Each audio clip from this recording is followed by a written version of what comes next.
Hey everybody, welcome to Life on Life's Terms. It's Kenny here. It's episode 39 and we have a good friend of mine, the amazing, the lovely, the wonderful Maria. Say hi. Hello. Thank you so much for having me. Well, it's a pleasure. I haven't seen you in like a couple, 3, 4 years-ish. Yes. So Maria has been a big part in my life. I've known her for a long time. Why don't you go ahead and introduce yourself and tell us like where you came from so we can give our listeners an intro into your life, a quick bio.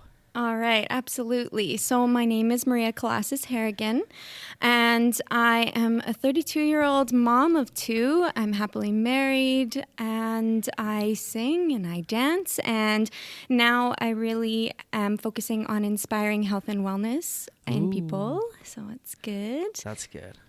Yeah, so when I was younger, I grew up on a farm and had a great childhood, and my dad used to tell me that I had the eye of the tiger because when I was about probably just under 1, there was a bunch of kids at a party that were playing and running around, and I couldn't keep up with them. And so I stood up and I wagged my finger at them, and I told them they needed to sit down because if I couldn't run, they couldn't run. So that was when he really decided that I was going to be that confident person that was going to say what I wanted when I wanted. I've definitely always known you as that person to voice what you wanted when you wanted. And sometimes to a fault.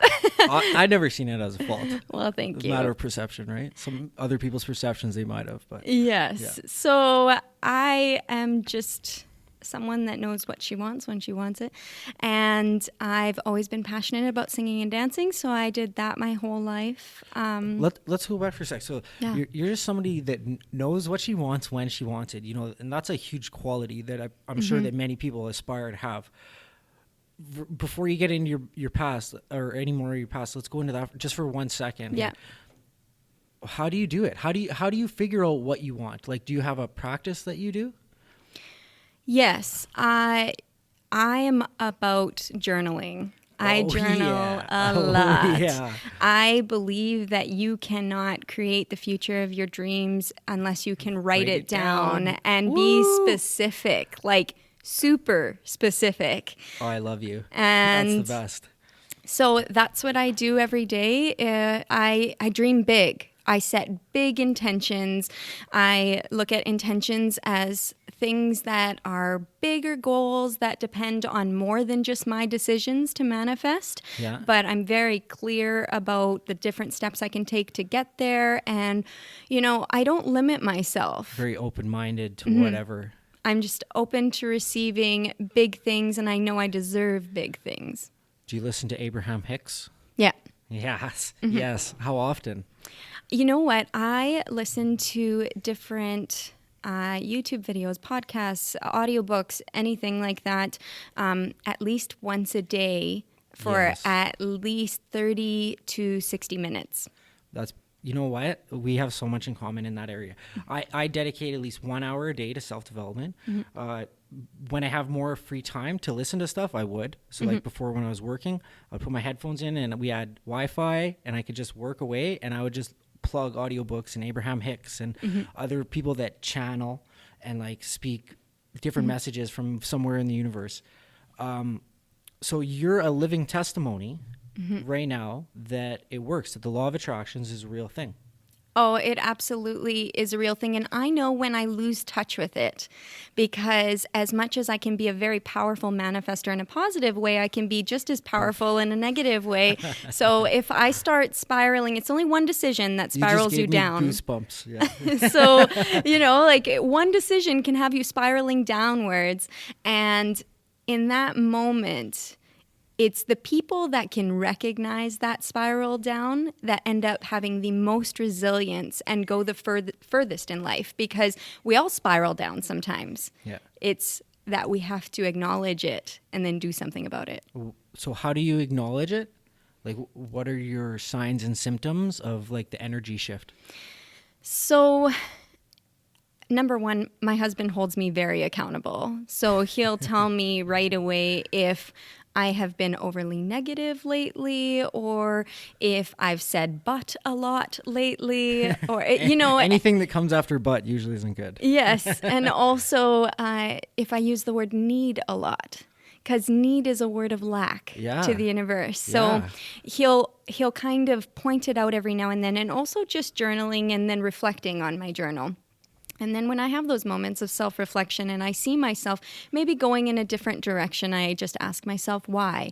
What are these decisions? I get curious. The more you can get curious when you're feeling stuck or unhappy with where you are, most people will run away from those feelings. We're taught to just shake it off, get over it, and man up. Yes, and just be better and overcome. But it's the people that just dive in and go deeper and figure out what caused that to happen or end up thriving in the future. And you use your feelings as tools. Like Yeah. Like I just want to empower myself so that I can empower others. So all the things that I've struggled with and overcame are things that other people are struggling with. And if I can overcome, then I can then turn around and teach others how to overcome. I want to be that Me Too person, like tell me what's going on. And if you want to dive in, then I'll help you dive in. And then we can turn this around. But if you want to sit in your pessimistic land, then you just go for that. On their pity potty? Yeah. Not my people. No, well, we've all been there. Mm-hmm, absolutely. And the reason why that we can turn around and help somebody out of that situation is because we've been there, so we can empathize with them. If they're ready for change. Yeah. Ready, open, and willing. Mm-hmm. Right? Yeah. Wow, so like you've already blown me away because I haven't talked with you on this level ever. Really. Yeah. It's always been on a different topic. Yes. But it's really good to see that we've both come along and we're meeting each other at the same place here today. It's remarkable, actually. So you're a mother now. I haven't seen you since you've been a mother. How is that? Yeah. Wow. If there's a way to look at yourself in the mirror every day with your behaviors, it is through your children. Whenever there's something that my kids are doing that is driving me crazy, I ask myself, why is this bothering me so much? And it's always because it's something I know they learned from me and I'm not proud of it. So they also hold me very accountable, but they're fun, feisty, smart. They're just total blessings in my life. Oh, I hear you with that. For me, I get it all the time from my girls. I put them through this regimen to teach them teamwork and discipline. Because my girls are very, very close in age, and I instead of them, throwing each other under the bus every chance they get, I have this one rule where if one fails, you both fail. Mm-hmm. So if one of my daughters is bad and throws something in my other daughter's face, they both get punished. Mm-hmm. So now they hold each other accountable. Mm-hmm. Don't do that, Brookie. If you get caught, we're both in trouble. I've heard them say stuff like that before lots. Yeah. And so I have that going for me, and it's working really good.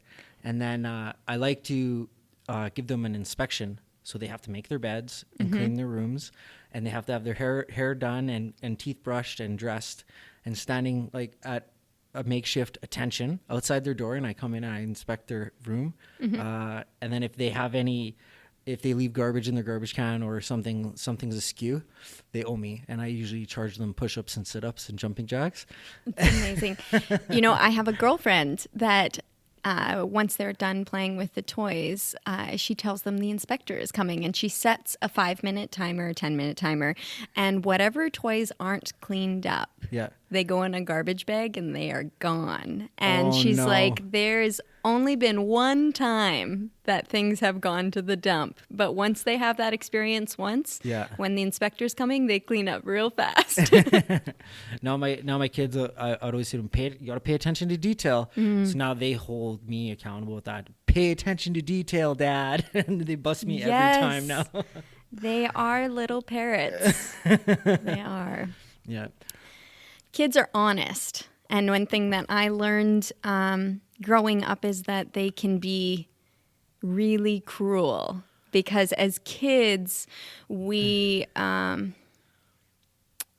call it like we see it, and kids tend to be pack mentality. So whenever someone's different, they get uncomfortable with that. They don't know how to deal with that, and then they lash out. So as a child, I was someone that got bullied a lot. Well, for what? Oh, anything.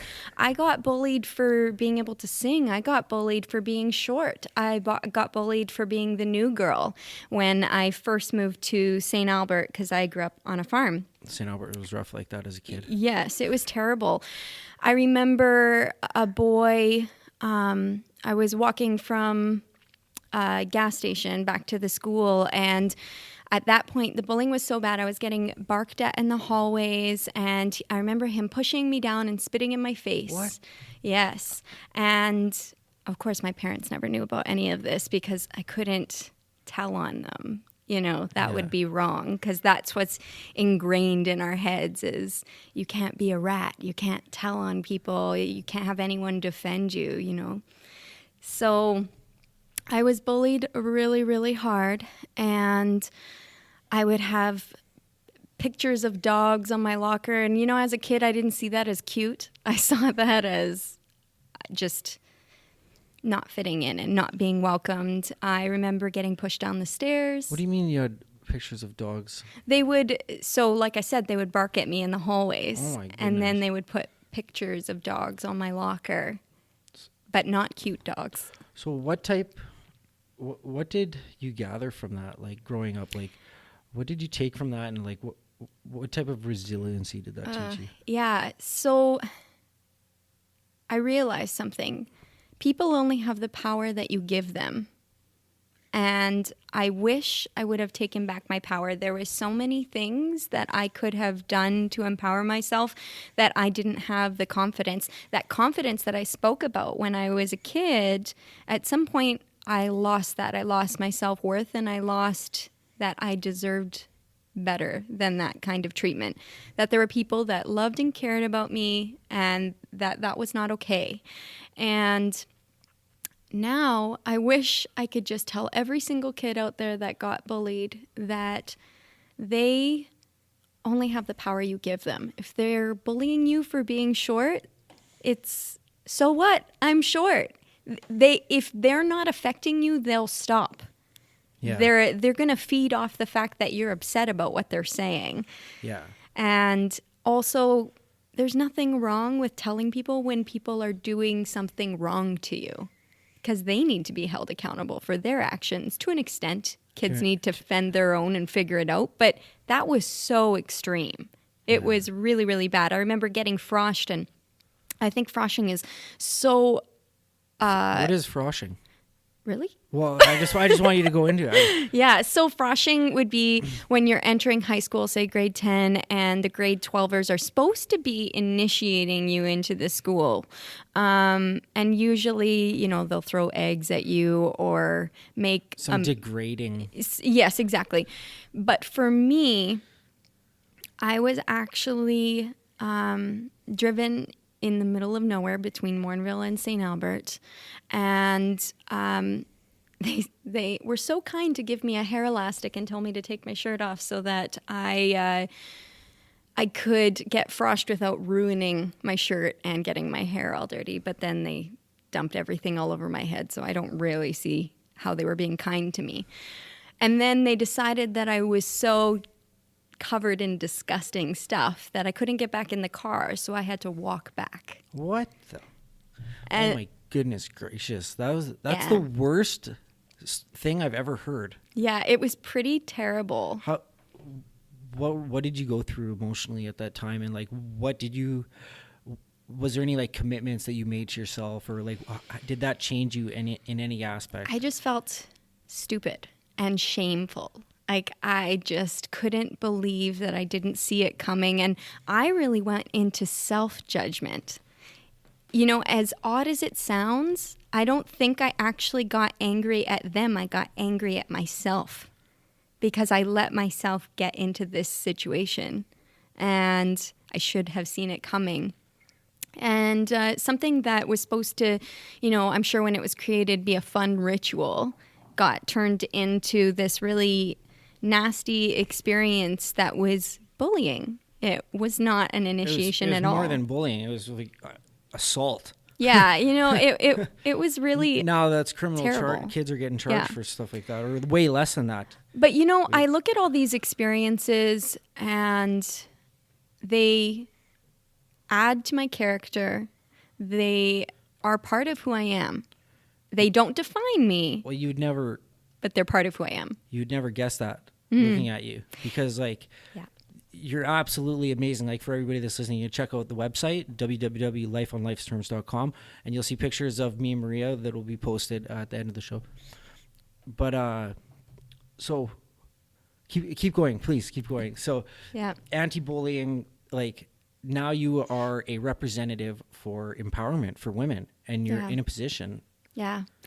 Yeah, so I have aligned myself with a health and wellness company, and this company has changed my life because, that story of not having enough worthiness kind of carried forward through my teenage years. I got in an unhealthy relationship that was really good sometimes, but then extra bad sometimes, and I won't go into details about that, but it all just stemmed with the fact that I didn't see my own worth at that time. And I isolated myself and I got really depressed. And as a singer and a dancer, you are taught how to put on a show. Yeah. And you're taught to go on stage and become the character. And that character became something that I just put on in life. And then I would be extremely sad when I was in my alone moments. So when you were like not presenting that persona and you were just you trying to accept where you are and what you're doing. When I was by myself, because I didn't want anyone to see.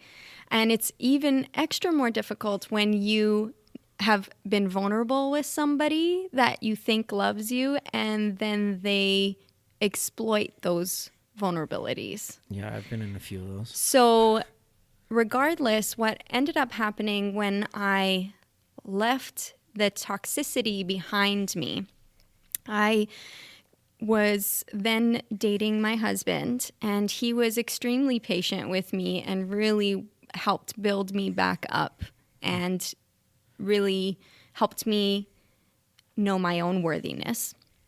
But I still felt like I was alone. A lot of people saw me as this really fun, happy person, and they had no idea what was going on behind the scenes.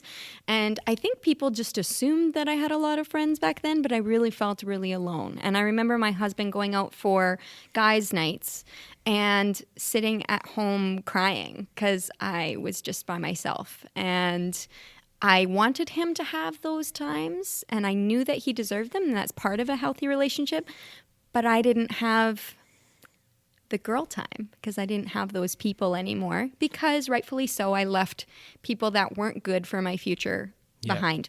And I had moved to California during all of this badness, and I toured as a singer and dancer. I did 3 national tours, 3 international tours. Oh my goodness. So Yeah. whoa, let's stop there for a second. What were these tours like? Like, what, can you go into it for me and tell me, like, 'cause I don't even know any of this stuff. Wow. So I was affiliated with a company called Young Americans, and what we would do is we would go into schools all over the world. Are you from America? No, I'm not. So I had gone to LA for a trip, and I did an audition, and I got into this company. Okay. And I moved and I joined this company, and I was able to go into these schools for 3 days at a time. And in 3 days, we would teach these kids an hour-long show. And on the closing day, we would perform an hour-long show, and then they would do the Act 2 hour-long show alongside of us. And it was, I can't even explain to you how rewarding that process was and how healing that was. How old were the kids? All ages. So it would go from kindergarten, grade 1-ish, all the way up through high school. I taught in Germany in a men's prison. Wow, what was that like? Oh my gosh. It was a roller coaster because we walked in not knowing what these men had done to end up there. Yeah. So honestly, in that circumstance, you only see the best of them. And it was just a different experience. I remember there's this one time, it was really hard actually. We were doing this round robin where everybody had to get up and sing for like 30 seconds. In the prison. And this one guy got up and he actually had a beautiful voice and was singing, and all the guys started booing him. And I turned to the guy next to me and I asked, "Why are you booing him?" And he told me that he rapes little girls. And so I just remember feeling like, because this was a maximum security prison, and you just have no idea. We're just there doing our jobs. Obviously, the security was really, really good, and we were completely safe the whole time, but it was very eye-opening. Yeah, that's too bad that you had that experience, because when me being in jail too, like we had different guests coming in on the certain unit that we were on boot camp, but we're all like more minimum in a provincial jail, even though they're not separated by minimum and maximum or whatever. But we would often do performances and art competitions, and then like donate our art, or like fundraisers for like the Little Warriors, which is in Alberta here. It's a organization that helps Indigenous youth with sexual abuse and stuff like that. They've gone through that.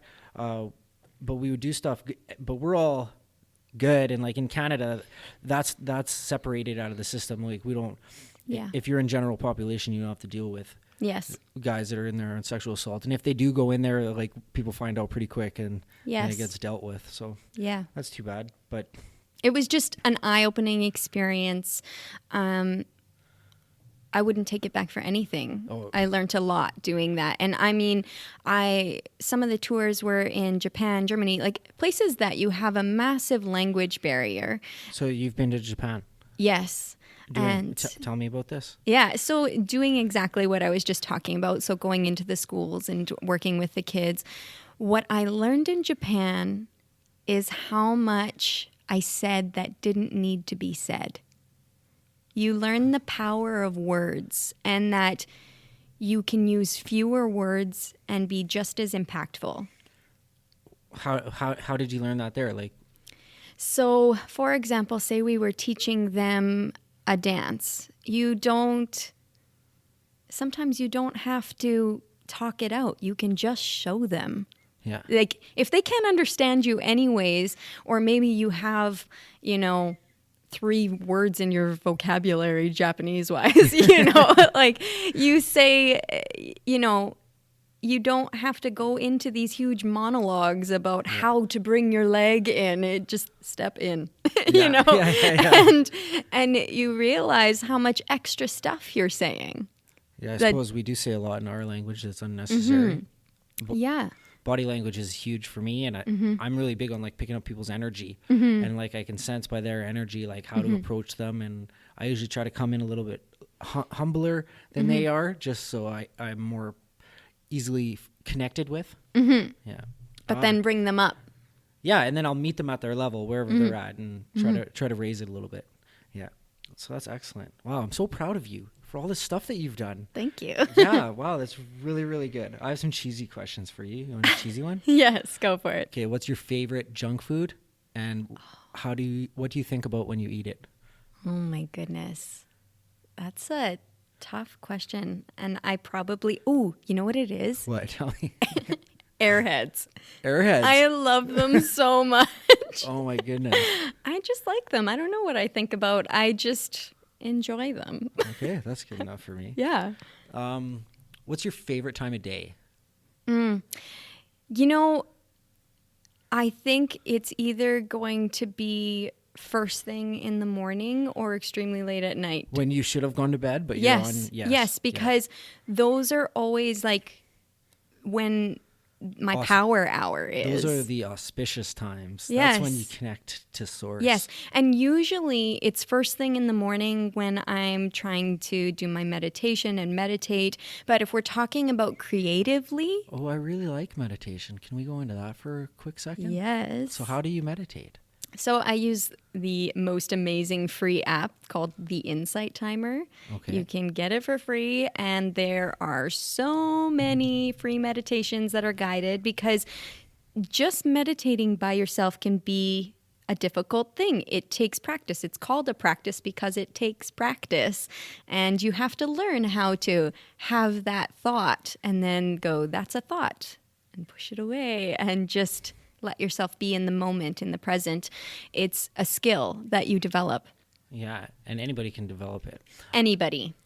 So I've come up with some pretty amazing things in a meditative state, and I've let go of some pretty amazing things. Yes. And especially with some guided meditations. I had a really good experience where we were told to bring up something in the past in regards to a relationship that we were trying, that the intention of the guided meditation was to either like heal, nurture, or like release a relationship. And I got some good closure in it. And I was able, like, walking out of that, I felt so good. So good. It's like a weight being lifted off of your shoulders when you have those moments. And sometimes people don't understand that that meditation can be that impactful to your life. Yeah. Pretty soon on the show here, so we'll kind of change topics, but there will be a meditation show coming up, but I won't tell you exactly when. Ooh. Yeah. So you like to picture big goals. You're a big goal kind of gal. You are very inspired. You know what you want. So let me ask you a question. In 5 years from today, so Yes. in 2023, what does the life of Maria look like? My husband will be retired. We'll both have our businesses that we're working just at home. So when I say retired, I'm using that from his corporate job. And we will have our house paid off. And I know that we will also have our basement finished. We will have the freedom to travel whenever we want and be looking at lake houses. Lake house is beautiful. See, so that's like the ideal scene exercise that I run people through all the time to try to help them find out where they're going and what they want. Because a lot of people, you ask them, what do you want? What do you want in life? I don't know. They Where are don't you even going? know how to I don't dream know. anymore. Yeah, I know people have lost their imagination. Yeah. And I say, my own belief system, my own BS, it's from sitting in front of the TV, watching mindless TV. Yes, I ask people all the time, what is your story you're telling yourself? If you think about it, when you say that the magic happens outside your comfort zone, but you have to define what your comfort zone is. So if you have a box around you, what are the walls made up of? I heard a speaker just this 2 weekends ago, and he was saying that he was told since he was a little boy that he was a bad reader, that he was a slow reader, and he decided to take a course and change that. Yeah. And now he has knocked down that wall and he's stepped out of his comfort zone, and the comfort zone just expands bigger. Like you always have a comfort zone. Yeah. You're just pushing those walls away. Yeah. And just growing and living on a bigger level, on a grander scale. And I know that my experience with that, the moment that I really knew that I had done that, the most recent one, that you had done. Yeah, I had done an investing course Okay. with my husband, and I was really doing it because he is so passionate about investing, and I believe that you either grow apart or you grow together. So whenever he was speaking about investing, I tended to tune out a little bit because I didn't know what was happening.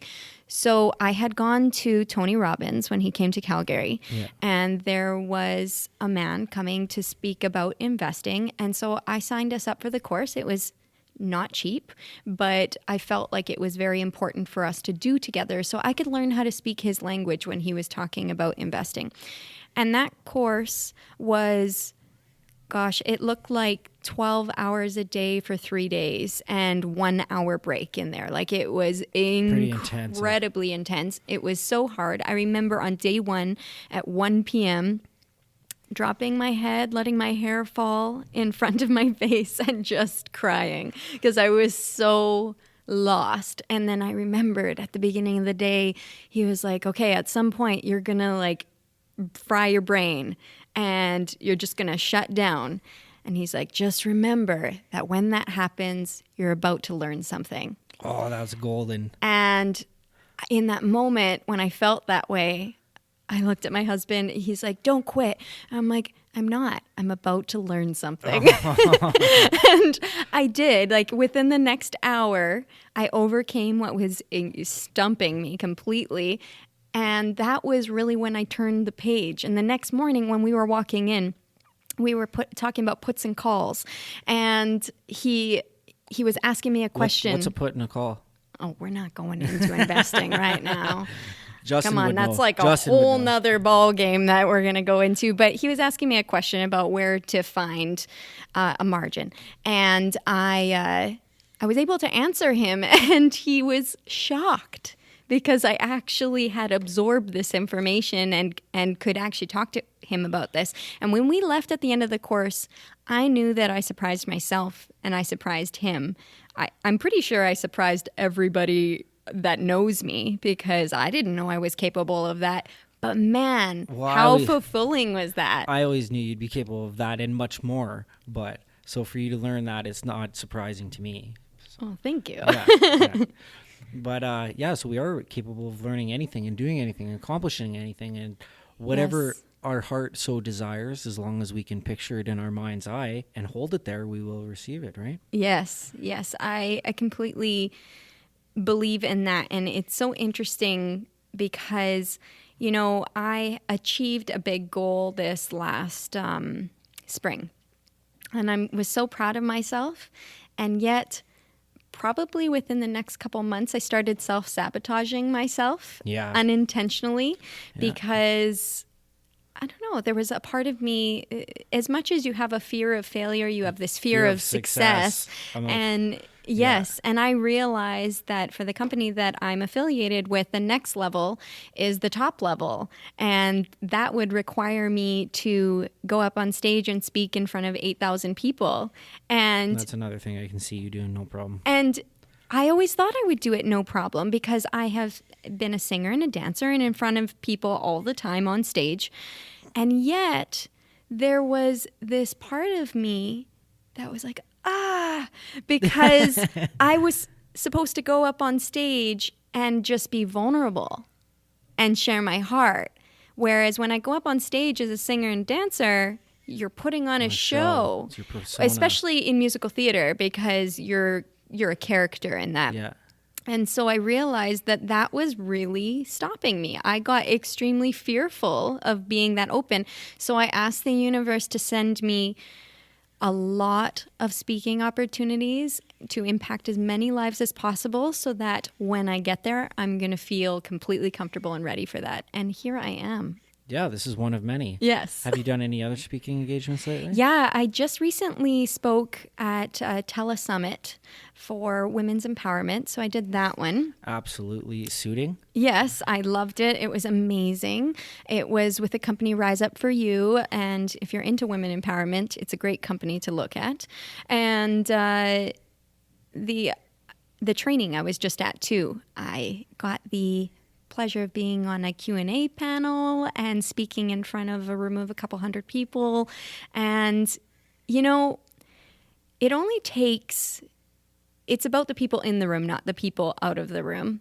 And there's always at least one person afterwards that will come up to me and say, what you said really hit me. And I would like to talk to you a little bit more, and it's really changed my perspective. And those moments are the realizations of why I want to do this. Absolutely. I spoke this weekend at a Recovery Day Edmonton concert and event, and to hear that feedback afterwards, that the guy really understood what I said, and he appreciated it. He asked me for my like number and contacts and stuff, so I can continue to like share this information with him and where I got it from. Like that's pure gold. It's the best feeling in the world. It is.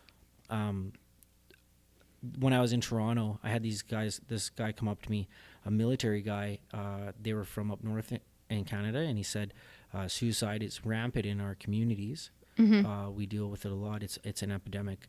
What can you tell me right now so I can share it with the youth in my community?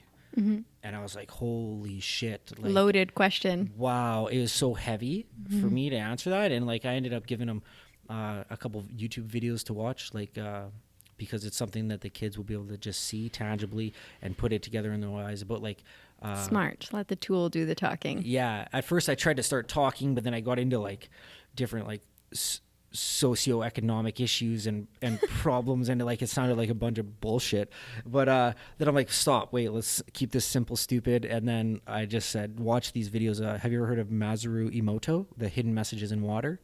No, but I want to now. Oh, you gotta watch it. It's the best. So he changes the molecular structure of water using intention. So he puts love and hate on one water. I have seen this. Okay. Yes. And then he also did it with the rice, how the rice that had love on it held, and the rice that had hate on it like decomposed really fast in this experiment. So it's like, it shows that our intentions actually physically have an effect on matter, right? And then us being 70-ish% water, yes, our words and thoughts and intentions have an effect on our body and our brains and the way they function. Yes. So I showed that to him. And then have you ever heard of like kinesiology muscle testing? Yes. So there was this book, I read it when I was in jail, and I like wrote half the book down. I actually have it with me in my notes. I carried notes with me all the time, and with affirmations and stuff in it. Yeah. But he had in there like a consciousness chart, and like shame being at the bottom and enlightenment being at the top, and all the different like feelings that one goes through on the path in between. And he kind of like gives each a number, so you like multiple times in the day will go up and down through this chart of consciousness depending on our feelings. But then he also like takes that information and he shows how like through kinesiology muscle testing that the cells in our body have an innate intelligence inside of them and will weaken or strengthen you depending on if something is good for you or not. Yes. And like you can hold like an orange in front of your heart center and test your shoulder strength, and then hold a pack of cigarettes, and with the pack of cigarettes you'll test weaker, and with the orange you'll test stronger. Yeah. And you can use it like, so we did these experiments lots of times too, where you take a piece of paper and you rate love or hate on it. Now the test recipient doesn't know what is on the piece of paper or not, but then you test them and then you still get the same results, because your body, the energy of your body, the intelligence of your body, it permeates and goes outside your body as well, right? So it's pretty cool stuff. That is fascinating. I'll send you some links. I love it. So I guess to get back, we went on a tangent there for a little bit. That's okay. I was talking about how, socially I was struggling and emotionally I was struggling, and how my husband had helped to build me back up. Yeah. And what happened was during that time, I really hit a point that I hit a wall. I didn't listen to whispers, and I hit a wall, and I hit it hard. So I got really sad.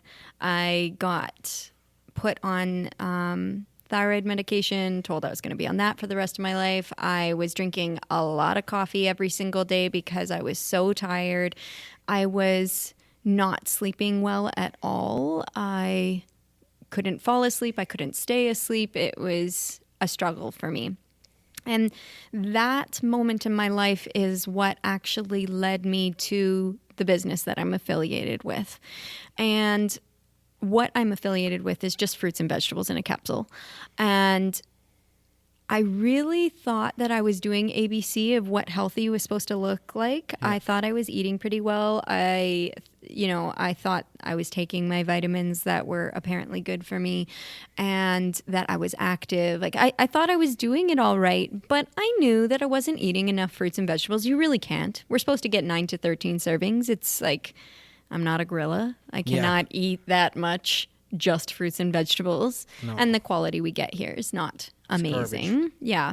I mean, I think I kind of chuckle when people say, well, I eat organic. And I'm like, but if your organic produce is coming from Mexico, it's been radiated twice through the borders. So how organic is that now? It just, is mind-boggling to me. Yeah, there's all sorts of So I rocks to turn knew over there. that it was something that would empower my life. I didn't know how much it was going to empower my life. And when the business was brought up to me, I was a hard no, but I definitely wanted it in my life as far as a product would go. And I started taking the product and I started to notice that I was feeling happier and I was feeling more energy. And my husband came home one day and I was talking to him and I mean this in the most kind way. He was like, Maria, I don't know what you're doing, but you've been a lot more pleasant to be around lately. And I don't know what drugs you're on, but keep taking them. And he really had no idea that I had made this change. Yeah. Because I was kind of keeping it to myself. I just wanted to see. You don't really have to tell the world you're about to start an organic supplement or exactly. a vegetable supplement. Yes, it's interesting. So I truly, in that moment, knew that it was helping me and it wasn't in my head. Because at first you kind of think, oh, this has got to be in my head. Are these mushrooms really kicking in right now? Exactly. I don't know. So at that moment, I knew it was something that was really helping me. And within the next 5.5 months, I got taken off all of my prescription medication. Wow. And that was not something that I ever thought would happen. That was just off my blood work with my doctor. And anyone that has those kinds of issues knows that you go every, 3 to 4 months for blood testing. So yeah, I was so thankful because I knew I wanted to have another baby. And I did not, if at all possible, want those prescriptions in my body while I wanted to have another baby. Yeah. So I was so thankful for the fact that I was able to not have those. It's been 3.5 years and I have not needed to go back on them. And I've only felt better and better. So have you had one child or two? 2. You've had 2 kids? Yes. Wow, you look great. Thank you. So I have my son, Colton, that is 2, and I have my daughter, Zoe, that's 5, turning 6 right away. Oh my goodness. Yes. So it just keeps getting better. Yes. Mine are almost so busy. Mine's 9 and 8. Wow. Yeah. I can't believe how much time has passed. I know, eh? It's insane. You really see how quickly time goes once you have kids. Yeah, because you watch it right in front of you grow up so fast. You're like, stop growing. Yes. Stop it. Yes. Yeah. So pretty much what happened was I was feeling way better and people around me were noticing and they were asking me what I was doing. And it was just, this business was just so unintentional. It was like, this is what I'm doing. Just like if I went to see a movie, I would tell them if I liked it. So I just told them what was working for me. And my girlfriend kind of just said to me, yeah, I'd be happy to take these customers as a referral, or, you could take them since you're kind of doing this anyways. And I realized in that moment that my fears were holding me back, because the only reason why I was saying no to the opportunity is because I thought I didn't know a lot of people. I thought I wasn't a salesperson. I was scared about what people were going to think of me. Like, who am I to be someone to tell people about health and wellness was what was in my head. I really was thinking, what if negative? And I remember the moment driving to my sister's one day where I shook my head and said out loud, but what if this could change your life, Maria?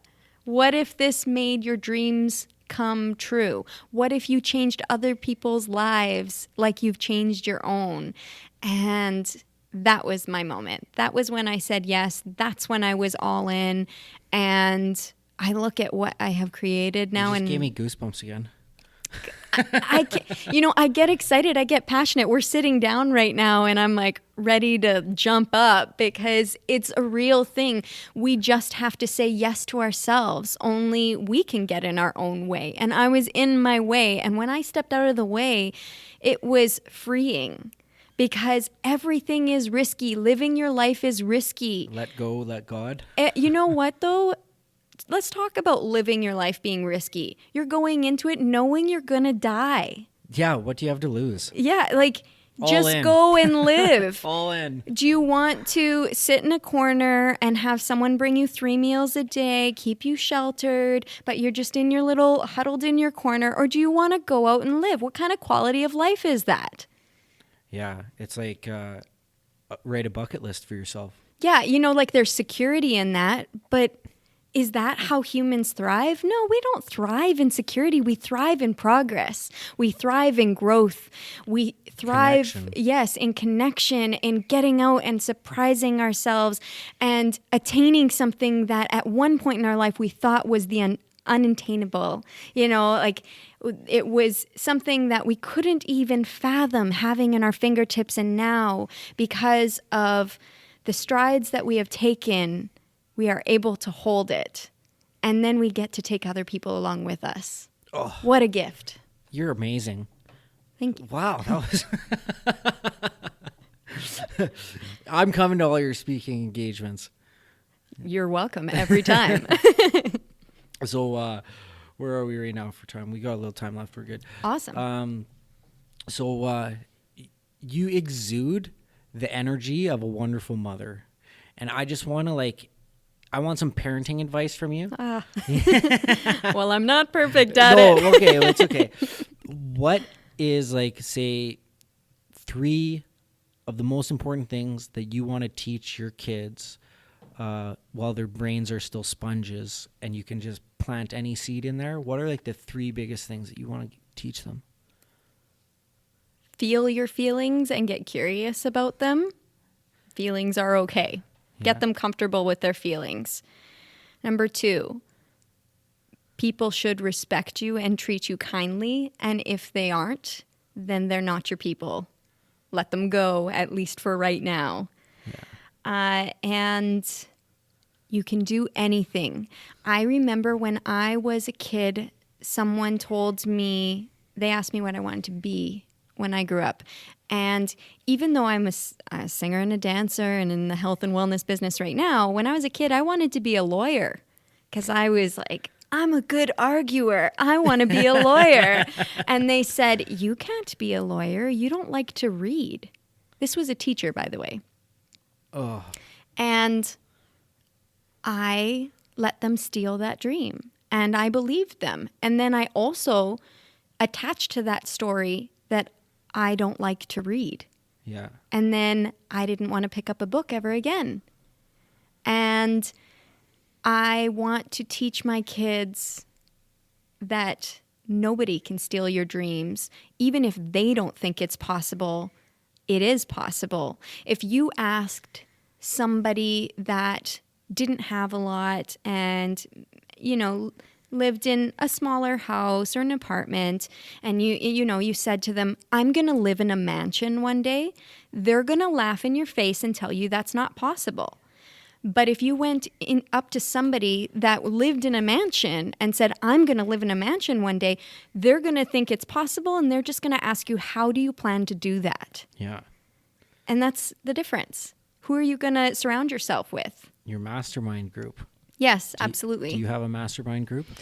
I have a group of people that I can bounce things off of, that people that are going to lift me up, people that are going to be real with me and tell me the hard stuff, because sometimes what we need to hear is not what we want to hear. Yeah, absolutely. And talk about something that takes personal growth, to be open to hearing things, to actually ask a question, knowing that you might hear something you don't want to hear, but trusting that it's what you need to hear because you trust those people. Those are your people that have your best intentions in mind. So over the last 2 years, I've been trying to surround myself with people who only have the same drive or better, or good intentions or better, or where I want to be. Mm-hmm. And then if I can keep myself around those people, that I know that I'll constantly be moving in the direction that I want to be heading in. Mm-hmm. And I notice whenever people come around me now who aren't up to my standards and expectations for myself, that I've set for myself. Because one thing I learned from Tony Robbins that has stuck in with me is that set high standards for yourself. Yes. And if your life is shitty, raise your standards and then watch your life get better. So, hanging around with certain people, I really set healthy boundaries now, and I disallow any like quality time with them, and like, because our subconscious mind records everything. Yes. I'm really paranoid about the stuff that I put in. Like, I won't even listen to rap music anymore. I'm so paranoid about my subconscious mind soaking in some stupid shit, right? People forget how much control we really do have. Here's the deal, though. We only have control of ourselves. We cannot control what other people do. So all we can do is set our standards, and then if people are living outside of those standards, we set that healthy boundary, and it doesn't even have to be verbal. We just remove ourselves from the situation. Yeah. And know that all we can do is control ourselves. Have you ever written a book? No. Write a book. Yeah. Maybe I should put that on my bucket list. Put it on your bucket list. I'll help you get the foundation of it started with your chapters. Yes. So easy. I went to a book writing seminar. It's so easy. That's amazing. It's something that lately, it's so funny you asked that, because it was kind of ruminating in my brain. It's synchronicity. It is. Yeah. And it was always something that intimidated me. But, I guess that's outside of my comfort zone. So it's probably something I should do. I wrote a book. Wow. Really? I need to read it. You can write a book. Love it. Yeah. Why not? It's so, like, right there, everything that we just said, you already have it recorded. It's gold, pure gold. That's true. It helped me so much. So, what else? So, you work from home? Yes. You just spend every day with your kids?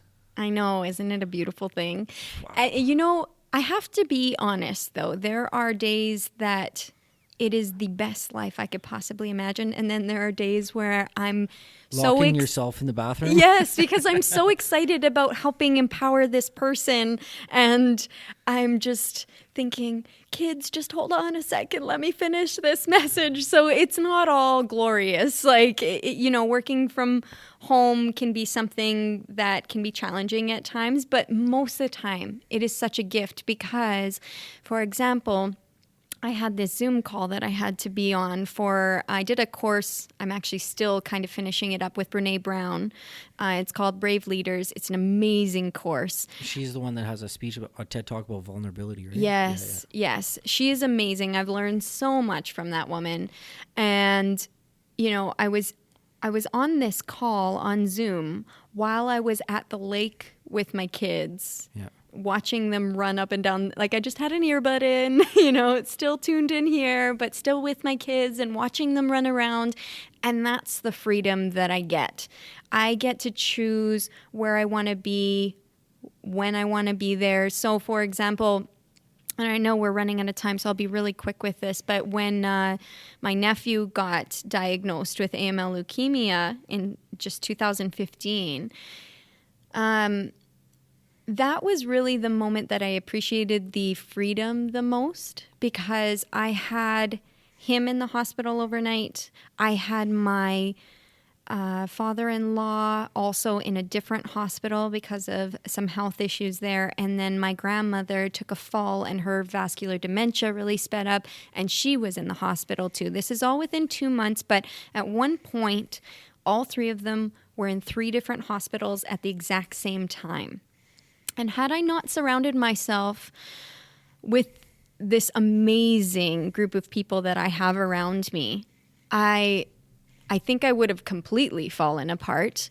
They were there to help me with my kids when I needed the help. They would remind me to eat when my sorrow was overtaking me and I didn't want to eat.